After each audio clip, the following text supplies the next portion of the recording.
Bertemu dalam kelas agama. Mari kita awali kelas kita dengan berdoa. Bapa yang baik, kami ucap syukur dan terima kasih buat pagi hari ini di mana kami boleh bersama-sama kembali bertemu untuk belajar dalam pelajaran agama. Mari Engkau Allah Roh Kudus menolong setiap kami memahami materi kami hari ini. Terpujilah nama-Mu Bapa dan nama Yesus. Amin. Anak-anak, pada pagi hari ini kita punya materi tetap masih berkarya untuk Tuhan dan sesama bagian kedua. Dan bacaan kita adalah Mazmur 33 ayat 6 sampai 7 dan 1 Korintus 12 ayat 1 sampai yang ke-11.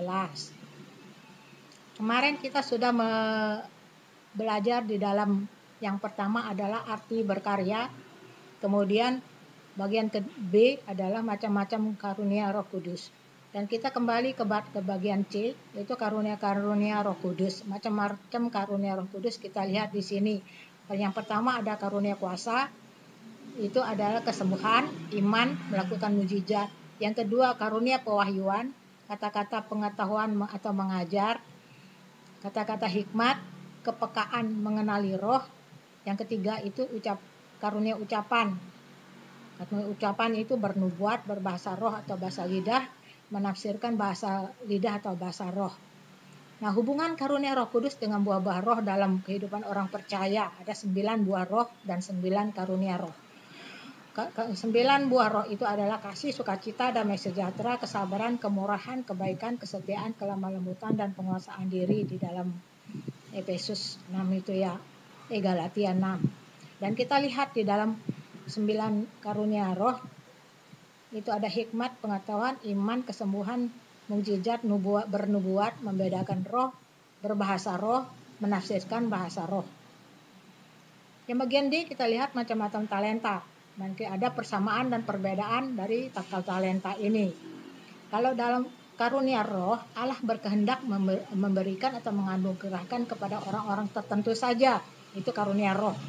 Kalau talenta diberikan kepada semua orang tanpa memandang dia percaya Kristus atau tidak. Persamaannya adalah keduanya adalah pemberian dari Allah. Keduanya menjadi efektif ketika makin sering digunakan. Yang kedua, karunia roh itu hanya dimiliki oleh orang Kristen. Sedangkan talenta dimiliki oleh semua orang. Persamaannya adalah digunakan untuk kepentingan orang lain, bukan untuk tujuan pribadi. Itu ada ayatnya ya. Kemudian yang ketiga, buah roh itu adalah hasil dari kuasa Roh Kudus.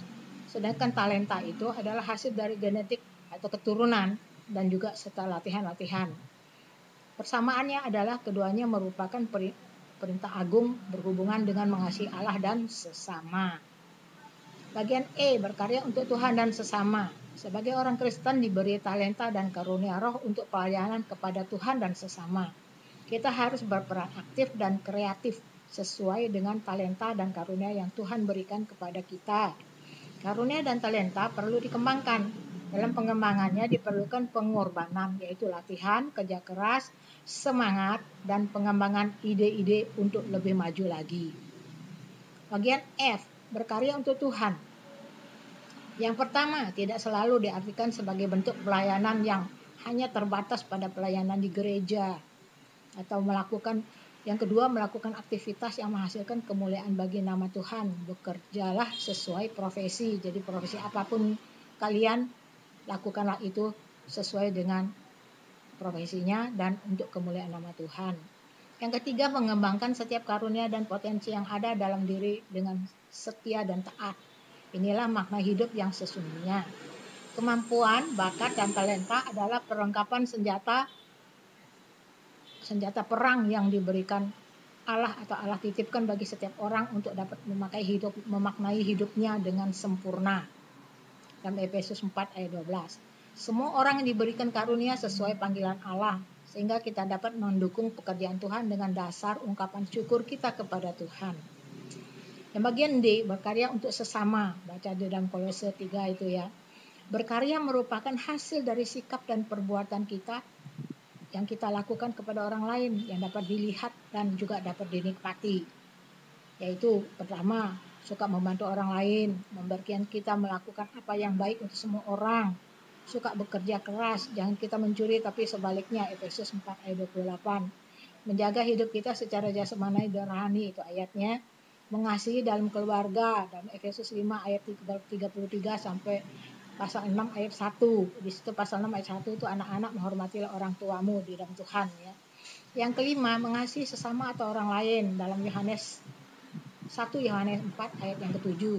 Yang keenam, taat kepada hukum pemerintah. Jadinya kita harus taat kepada aturan-aturan yang telah pemerintah tetapkan. Itu berarti kita sudah taat dan hormat kepada Tuhan.